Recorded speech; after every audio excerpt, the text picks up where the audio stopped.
Es un honor estar frente a grandes personalidades del derecho fiscal, tributario, el maestro Morita, el maestro Santillán, la invitada de honor. Y bueno, pues el día de hoy efectivamente vamos a hablar de un tema que concierne en forma directa pues a los contadores y la forma a través de la cual la autoridad ha ampliado innecesariamente, diría yo, la responsabilidad en el aspecto profesional, partiendo de la base de que si bien es cierto, pues ha pretendido adecuar todas las normatividades a partir de que México se incorporó a la OCDE, pues hemos visto que también, hay que decirlo, nadie nos oye, ¿verdad?, pero se ha servido con la cuchara grande la autoridad y ha establecido incluso medidas que no tienen nada que ver con la OCDE. Prueba de ello es el capítulo 2 de mi hijito, en donde hablo de esta famosa lista negra que la GAFI presuntamente ha implementado, y no es cierto, eso fue iniciativa de nuestros señores legisladores. Entonces, en ese contexto, pues vamos a plantear en forma muy amplia y objetiva y clara, y por lo menos de mi parte didáctica, pues estos aspectos en los cuales puede incurrir el contador y ver dónde está el campo minado tan importante y tan delicado que hay que advertirlo. Como se trata entonces de un tema de las entrañas del derecho penal, déjenles platico y les comento que lo que vamos a ver es la parte romántica del derecho penal que yo le llamo. Y sí, no vamos a poner velitas ni música de José José, pero sí vamos a ver que son temas básicos, elementales. ¿Por qué? Vamos de lo general a lo particular en mi exposición, pues porque hay elementos dogmáticos, doctrinales, que no necesariamente los contadores pues ven en la carrera, y considero indispensable partir de esa base fundamental. Es como si nos fuéramos a las tablas de multiplicar para hablar del álgebra, ¿no? Y sí, algunos colegas se van directamente a la cabeza y hablan de la defraudación y hablan de la simulación de operaciones y el 113 bis. ¿Y qué es un delito? ¿Y cuáles son los elementos que conforman el delito? ¿Y cuáles son los aspectos generales del tipo penal, etcétera? Pues lo vamos a ver el día de hoy de una forma verdaderamente pues más clara. Déjenles platico que cuando empecé a dar clases hace muchos años, no voy a decir hace cuántos, pues fui con el director de la carrera, yo todo chamaco, recién egresado, escuincle, inexperto, y le dije al director, es que yo quiero dar clases. Y me dijo, pues sí, déjame checar, va a estar como adjunto y vas a dar derecho administrativo. Y en ese momento mi cerebro dijo, no, ¿sabes qué? Mándale al cuerno, yo quería dar civil, mercantil, lo que todo mundo da, ahí te ves. ¿Y qué dije físicamente? Sí, claro. Sí puedo. No dije, pregúntame, pero casi. Dije, pues sí, claro. Y efectivamente, en ese momento dije, voy a dar la clase como a mí me hubiera gustado que me hubieran dado derecho administrativo. Porque sí debo reconocer que odié esa clase, esa materia, pero la vida me llevó y miren dónde estamos, peleándonos con el SAT. Y ya, al día de hoy, cuando doy clases de administrativo, digo, bueno, no me gusta esta materia. Hasta dejan los celulares los chavos y no les gusta la materia. ¿Qué hace aquí este cuate? Me encanta, entonces, pues bueno, vamos a dar entonces esta parte introductoria, si me permiten los maestros, pues de los aspectos elementales y básicos del derecho penal para involucrarnos al derecho penal fiscal hasta donde nos llegue el tiempo, y entonces partiríamos de esta base. En primera instancia, salvo la mejor opinión de los maestros, podríamos señalar que la responsabilidad del contador pues es una responsabilidad de carácter moral, de carácter ética y por supuesto profesional. En el aspecto moral y ético entendemos que tienen incluso un código de conducta, y no solamente para el contador, para el abogado y todos los profesionistas en general. No se diga de los ingenieros, que no se les caen los puentes, eso no pasa en nuestro país, ahí también hay un código de ética. Y en ese contexto entonces el contador pues tiene como muchas áreas de oportunidad, pero también en esa tesitura la autoridad ha endurecido las facultades para incluso determinar delitos con mera presunción. Y es el caso en donde se puede involucrar directa o indirectamente al contador, ya no tanto por esa preterintencionalidad que pueda tener en causarle un perjuicio al fisco federal, sino también hay que decirlo porque algunos empresarios, no en México, en otros países, dicen, oye, pues yo no sé qué vas a hacer, pero quiero pagar menos. Oiga, pero es que yo no sé qué vas a hacer, yo quiero pagar tanto, ¿no? Y si no, pues te corro, ¿cómo la ves? No, pues creo que sí se puede, mire, déjeme ver, déjeme le busco. Pero sería muy absurdo y sería ilógico partir de la base y decir, miren, el artículo 108 del Código Fiscal habla de la defraudación fiscal en el tema de, ¿y qué es un delito? Vamos desde la base, ¿no? Y van a decir los colegas, bueno, eso ya lo sabemos, sí, pero vamos a partir de esta base elemental para estar en la misma tesitura. Y grosso modo podríamos señalar que sí, la doctrina en términos generales nos señala que es una conducta típica, antijurídica y culpable que sanciona las leyes penales. Todavía me acuerdo de esa definición que daban los maestros en la universidad. Pero al final del día, pues el artículo 7 del Código Penal Federal nos da algunos aspectos elementales de cuáles son los tipos de delitos. Los delitos instantáneos, los delitos permanentes o continuos y los delitos continuados, que ya lo vamos a ver más adelante. En ese contexto, el artículo 8, fíjense, pues nos habla de que los delitos pueden ser una acción o una omisión. Sí, así como la ven, como decían los romanos, el que calla otorga, como cuando le dicen a la novia, estás enojada, y se queda callada, no, pues ya está enojada. Entonces, el que calla otorga, pues así también una omisión puede dar lugar a un delito que se llama comisión por omisión. Y evidentemente una acción sí es volutiva, es de la voluntad de la parte, pues activa, pero también tiene la intención psíquica o psicológica de llevar a cabo ese acto. Y en ese contexto partimos de una base elemental, básica, sustancial, de que los delitos pueden ser dolosos o culposos. Es decir, doloso implicará que tiene la preterintencionalidad de cometer ese acto, y culposo pues no era su intención. Comentaba el día de ayer en un curso que daba en otro lado, bueno, en mi capacitadora, pues que tristemente en un caso que fue real, porque no se me dan mucho los casos inventados, pues imagínense, va una persona manejando un vehículo, no voy a decir que si es hombre o mujer, si no me acusan de misógino, y si luego, este es misógino. Y en ese contexto pues trae su carro del año, trae mucha prisa, hay mucho tráfico, le acelera, da el volantazo, pero ustedes recordarán que cuando aceleran el carro, pues el volante regresa a su lugar, se sube a la banqueta y atropella a una persona, un albañil. ¿Fue un delito doloso o culposo? ¿Tuvo la preterintencionalidad de matar a esa persona? No, pero por esa circunstancia errónea, desesperada, lo que ustedes quieran, pues mata a esa persona y logra demostrar que no era su intención. Va una persona a la cantina, pues echa unos alcoholes, se vuelve más macho, ¿verdad? Y llega otro tipo, ¿y qué me ves? Pues pregúntame, ¿qué me ves? Éntrale. Lo empuja, se pega en la mesa, se cae y se muere. ¿Tenía la intención de matarlo? No, fue un delito culposo. Pero habrá en materia fiscal delitos culposos. Es que me equivoqué en un numerito, le calculé tantito mal, o como decía el Chavo del Ocho, es que se me chispoteó ahí la declaración. ¿Qué creen? En materia fiscal, todos los delitos van a ser de carácter doloso. Así que ya empezamos con un punto en contra, ¿correcto? No puede haber de que, fue un errorcito, 2 millones. No aguanta nada el Estado, si gana muchísimo, ¿no? En ese sentido, el artículo 9 dice, obra dolosamente el que conociendo los elementos del tipo penal, y chocamos contra pared otra vez, ¿qué es eso del tipo penal? Pues el tipo penal ya veremos que es esa hipótesis jurídica en la cual el Estado determina o señala un delito en un artículo, en una ley penal, para sancionar esa conducta ilícita. Pero también ese tipo penal establece los elementos que se le conocen como de taxatividad. ¿Y qué significa eso? Pues la Corte ha establecido que el legislador debe especificar lo más amplio posible el delito para que sea entendible, ¿correcto?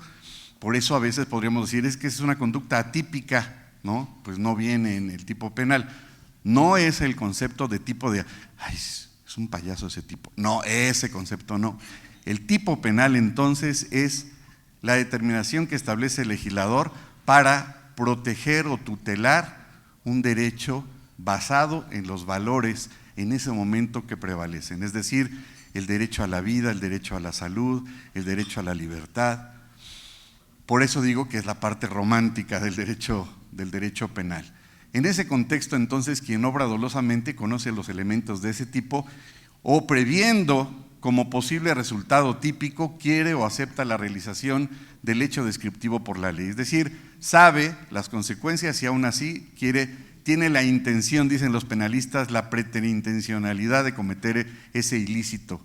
Y entonces obra culposamente el que produce ese resultado típico, incluso sin tener la intención de cometer ese ilícito. Es decir, no lo previó, o siendo previsible, o previó confiado en que no se produciría, pues lo empujé, se resbala, había un plátano ahí en el piso, se resbala, se pega en la cabeza y ahí quedó.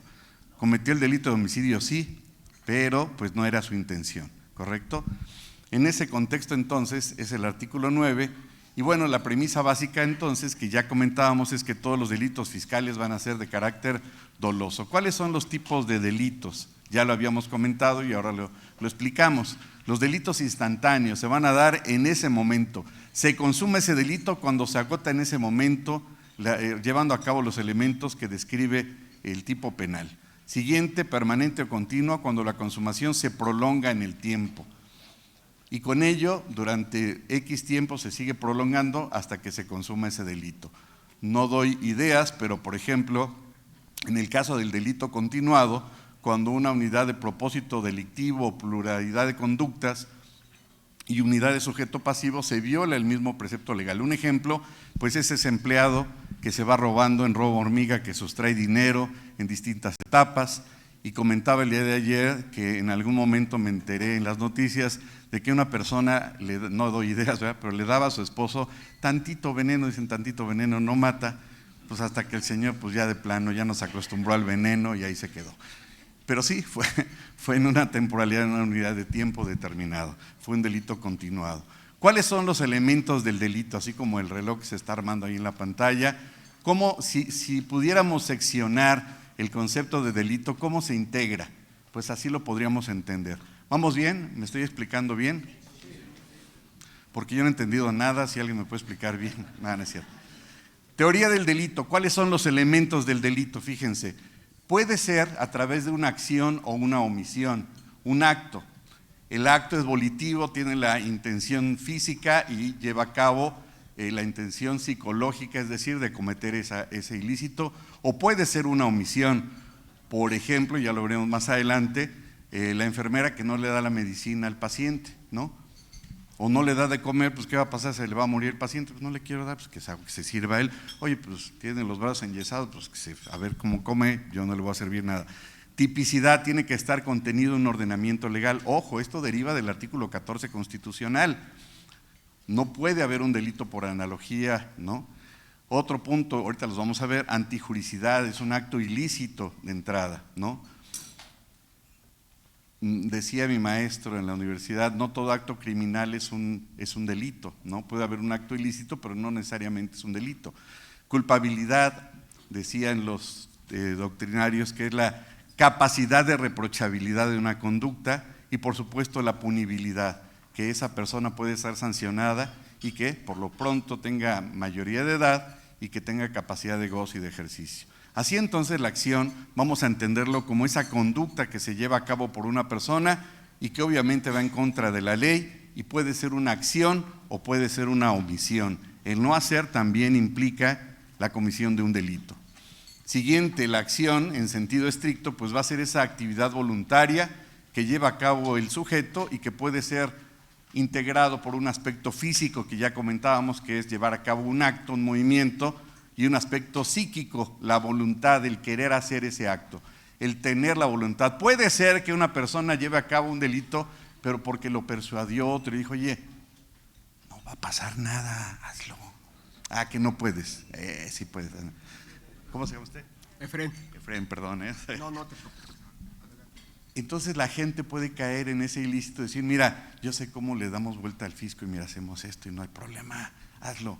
¿Quién es el que queda ahí como sujeto activo? Pues la persona que se ve involucrada, persuadida, engañada, etcétera.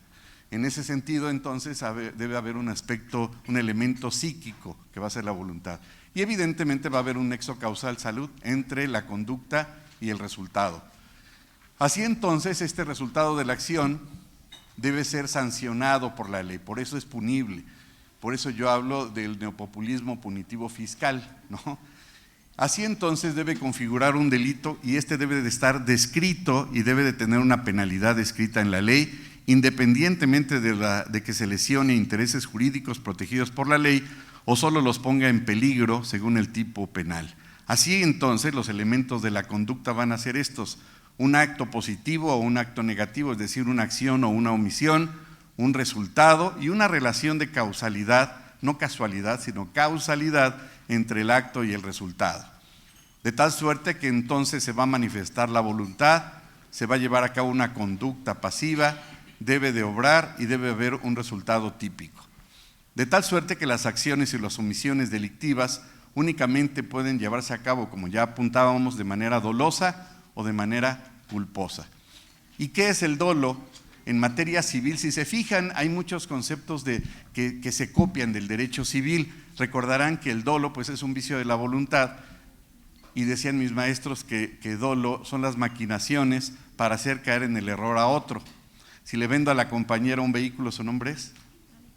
Alejandra, y le digo, oiga, le vendo un Mustang, es 2018, está enterito, y el pobre carro está súper desvielado, pues ahí hay dolo, la estoy engañando. ¿Para qué? Para que caiga en el error, ¿correcto? Entonces esas maquinaciones para hacer caer en el error al otro sería el dolo desde la perspectiva civil. Dolosamente entonces implica que conociendo el tipo penal o previendo como posible resultado que se adecue a esa hipótesis jurídica, acepta la realización de ese hecho y dice, pues no importa, yo lo voy a llevar a cabo, ¿correcto? Recuerden que la ignorancia de la ley pues no exime de su cumplimiento en ese sentido. Es que yo no sabía que matar a alguien era un delito. Espérame. Es que es viernes, dice la compañera, por eso. Es conocimiento, entonces, el conocer y la voluntad del querer llevar a cabo, realizar ese objetivo en el tipo doloso. Entonces va a haber una coincidencia entre el autor, entre lo que el autor hace y lo que el autor quiere.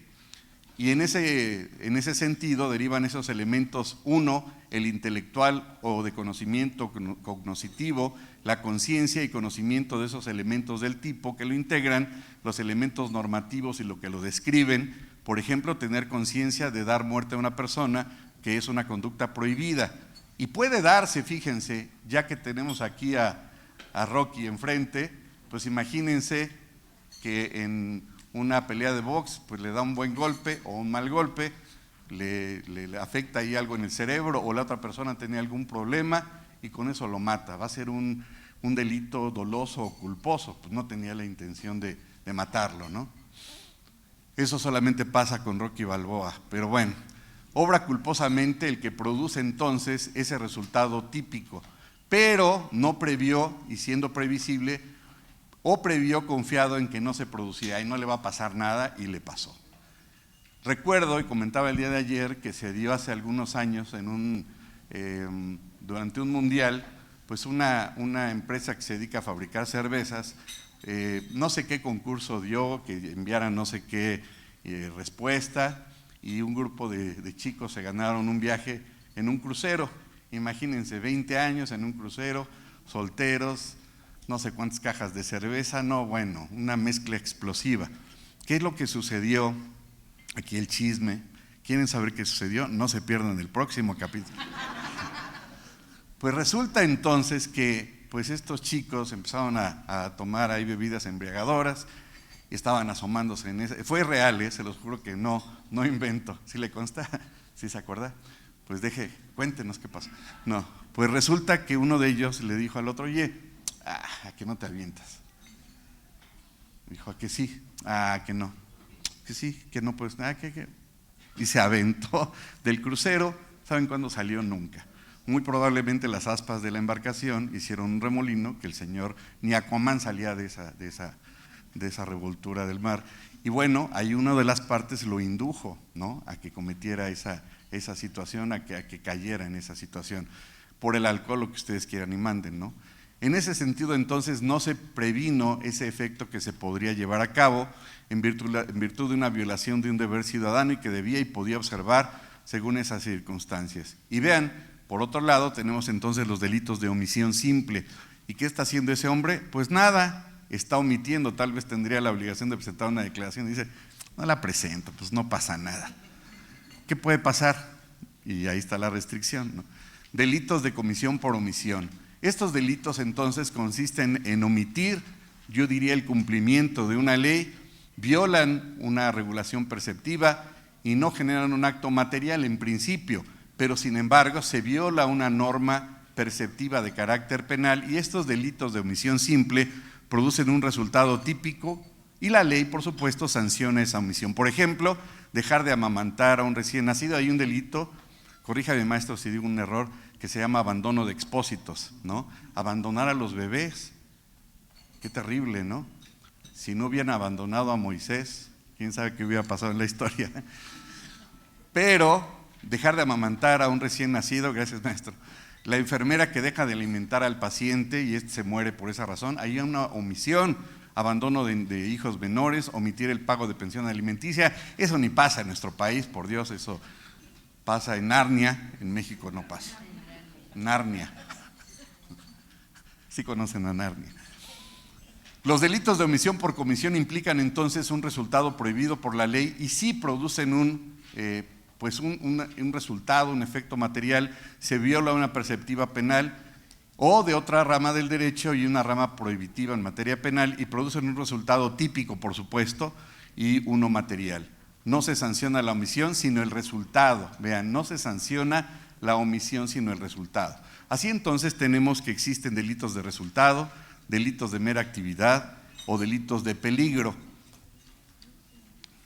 Comentaba en días pasados un colega que el artículo 113 bis tiene ahí un error terrible porque no causa ninguna afectación al fisco federal. Y efectivamente, el artículo 113 bis de compra-venta de facturas, pues en principio no causa ningún perjuicio. Pero ¿qué creen? No es un delito de resultado, es un delito de actividad. Solamente por haber comprado y presuntamente adquirido esas facturas, ya se generó. Tan es así que el Código Fiscal de la Federación no establece que el contribuyente que la autoridad tenga que demostrar el perjuicio, basta y sobra que se haya cometido. Ojo, no hay que caer en ese vicio de esos falsos profetas que dicen, no hay un problema ahí porque no causó perjuicio, entonces no hay delito que perseguir. Es que no ha venido con nosotros y no ha visto que existen delitos de resultado, de mera actividad y delitos de peligro. En ese contexto no traería consigo un resultado, simplemente la compra-venta de facturas. Y no doy ideas, pero, compañera, ¿cómo se llama usted?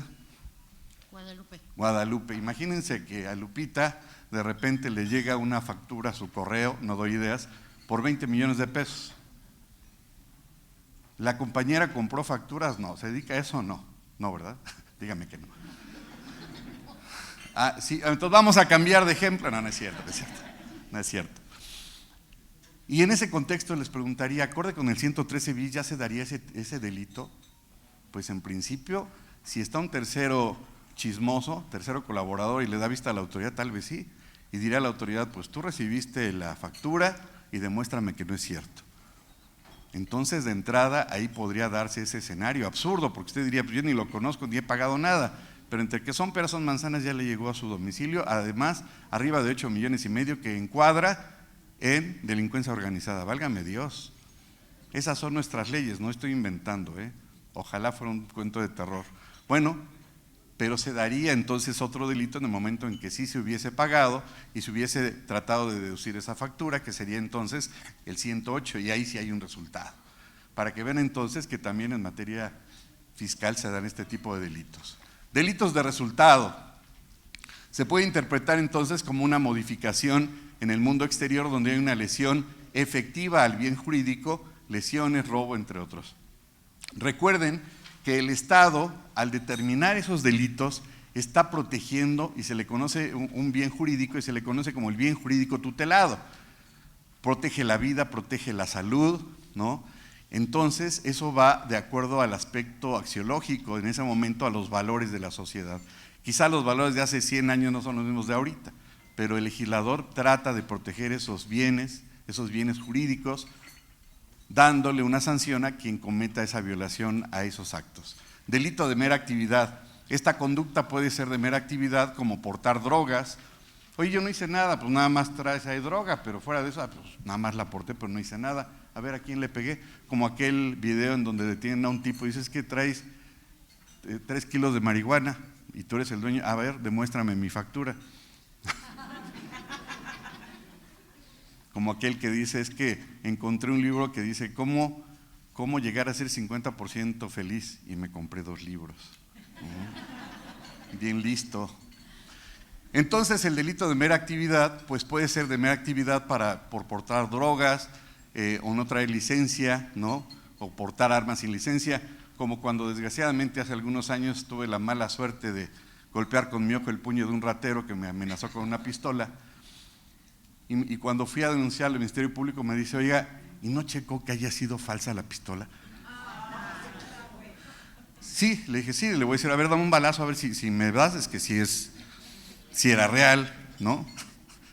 Por Dios, se los juro, fue real. Bueno, la tipicidad, ¿qué es la tipicidad? La tipicidad consiste entonces que esa conducta debe estar descrita lo más amplio posible. Oigan, acuérdense del principio de taxatividad, y tipifique ese acto, esa conducta como un delito y que va a estar contenido en principio en las leyes penales. Sin embargo, vemos que en materia fiscal, pues sí, algunos delitos están contenidos en el Código Fiscal de la Federación. De tal suerte que para que una acción sea considerada como un delito, por supuesto estos elementos se deben de ajustar con esas características que está literalmente descrita en las leyes penales, y estos elementos pues pueden incluir descripciones, acciones prohibitivas o circunstancias en las que se comete ese delito y los resultados y las consecuencias que derivan de esa conducta. La tipicidad entonces, a través de la realización que llevan a cabo los legisladores, pues van a garantizar en principio la seguridad jurídica del gobernado y deben de establecer en forma clara, concisa, entendible estas conductas de estos elementos que son considerados como ilícitos y que traigan consigo una punibilidad, que sean sancionables o sancionados. Así entonces, cada país va a tener su propio código penal con sus propias definiciones y clasificaciones de los delitos, lo que puede considerarse entonces como un delito. En otros lados, pues no necesariamente va a ser un delito. Quizás en otras latitudes, si la mujer no va tapada y va, no recuerdo cómo se llama esa prenda, bueno, pues va a ser un delito, ¿no? Hay incluso policía moral, ¿no? En esos países. Es que no trae puesta la túnica y vámonos para la cárcel. Espérame, en México eso no existe, ¿no? ¿La qué? Burka, la burka, exacto, gracias. 10 puntos avanza el conocimiento.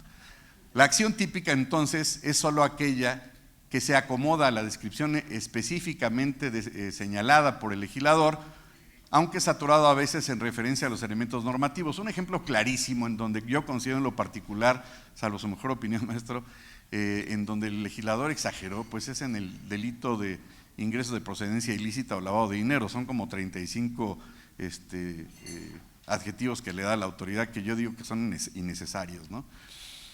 Y en ese sentido, pues ahí determina esa conducta que se va a entender como una conducta delictuosa por violar, por supuesto, los preceptos normativos sobre una base o valores que pretende proteger el Estado. De tal suerte que la tipicidad implica que una conducta se debe de ajustar a lo establecido por la ley para evitar que sea considerada como un delito, y es uno de los pilares fundamentales para considerar si una acción o una omisión, diría yo, puede ser punible dentro de un sistema jurídico.